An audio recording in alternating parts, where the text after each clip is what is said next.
Hello, मेरा नाम है चंद्रहास। स्टडी स्मार्ट में आपका स्वागत है।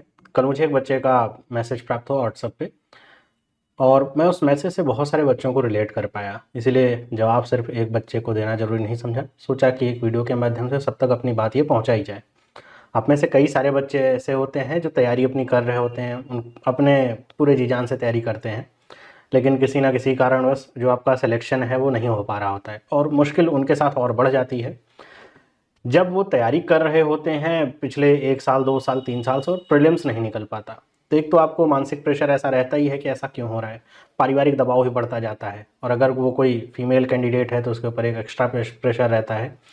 तो ये ऐसा होता क्यों है, ऐसा क्यों हो रहा है कि आप 3 साल से प्रिपरेशन कर रहे हैं लेकिन जो प्रीलिम्स है वो भी क्रैक नहीं हो रहा, कोई भी एग्ज़ाम आपका क्रैक नहीं हुआ, प्रीलिम्स नहीं निकल रहा। इसके पीछे रीज़न क्या है? तो देखिए, रीज़न के तौर पे मैं आपको कुछ चीज़ें बताना चाहूँगा। अगर आप उसे समझें और इम्प्लीमेंट करें तो मेरे ख्याल से आप जो अपना एग्ज़ाम है उसको निकाल पाएंगे। जो पहली चीज़ होती है कि जब भी आप एग्ज़ाम की तैयारी कर रहे हैं, आप हमेशा अपना इवैल्यूएशन ज़रूर करिए। इवैल्यूएशन करने का मतलब ये होगा कि आप कितना पढ़ रहे हैं, क्या पढ़ रहे हैं, वो कितना रेलेवेंट है प्रेजेंट एग्ज़ाम को लेकर के, इसको समझना बहुत ज़रूरी है।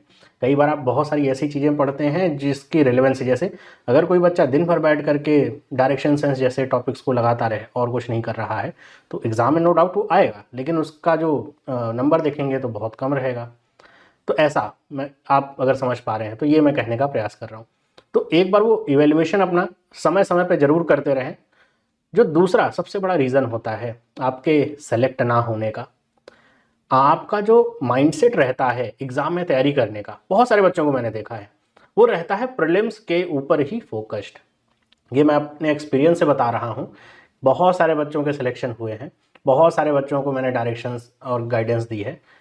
ऐसे बच्चे जो फेल हो रहे थे, जब उनका माइंडसेट बदला जाए कि आपको प्रीलिम्स के ऊपर फोकस ना करते हुए एग्जाम को एज अ होल करके तैयारी करनी होगी, मतलब मेंस को फोकस करते हुए आप तैयारी करेंगे तो प्रीलिम्स एग्जाम आपका ऑटोमेटिकली ही निकल जाएगा, क्योंकि आपकी तैयारी का जो स्तर होगा काफ़ी अच्छा होगा। जब आपका तैयारी का स्तर केवल और केवल प्रीलिम्स फोकस्ड है कि जब तक प्रीलिम्स निकलेगा नहीं तब तक हम मेंस के लिए पढ़ के क्या करेंगे, ये वाला जो आपका माइंडसेट है, इसकी वजह से आप अटकते हैं। क्योंकि फिर आप उतने ही क्वेश्चंस तक सीमित रहते हैं, उसी लेवल तक सीमित रहते हैं, तो आपका दिमाग कैसे विकास करेगा। और जितने बच्चों का सिलेक्शन होता है जो मेंस निकाल लेते हैं, प्रीलिम्स निकालते हैं, उसमें से ज़्यादातर जो बच्चे रहते हैं मेंस के ऊपर फोकस्ड रहते हैं।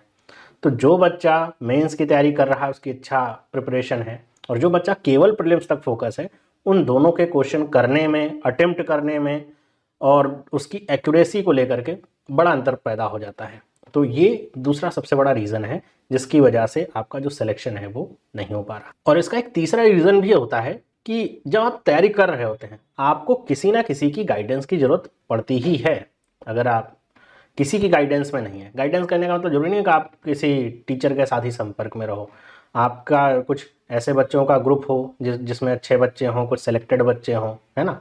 तो आप अगर ऐसे किसी ग्रुप के साथ हों जिनमें कुछ बच्चे सेलेक्ट हो गए हों, वहाँ से आप चीज़ें पूछते रहिए, आपको बहुत एक अच्छा इनपुट मिलेगा, क्या पढ़ना चाहिए, कितना पढ़ना चाहिए। वो जब आप सब्जेक्ट को बैलेंस नहीं करके पढ़ते हैं तब बड़ी दिक्कत होती है। मैंने देखा है कि ज़्यादातर बच्चे जब पढ़ाई अपनी शुरुआत करते हैं तो एक ही सब्जेक्ट के प्रति उनका रुझान अगर अच्छा हो जाता है तो उसी तक सीमित रह जाते हैं।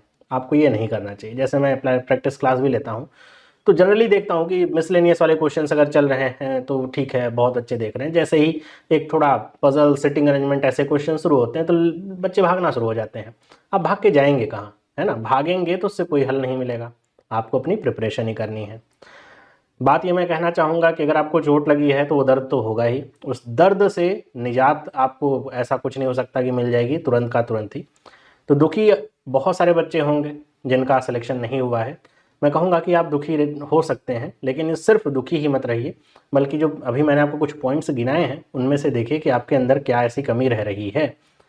इन्हीं में से कोई ना कोई एक रीज़न होगा जिसकी वजह से सिलेक्शन नहीं होता है ना।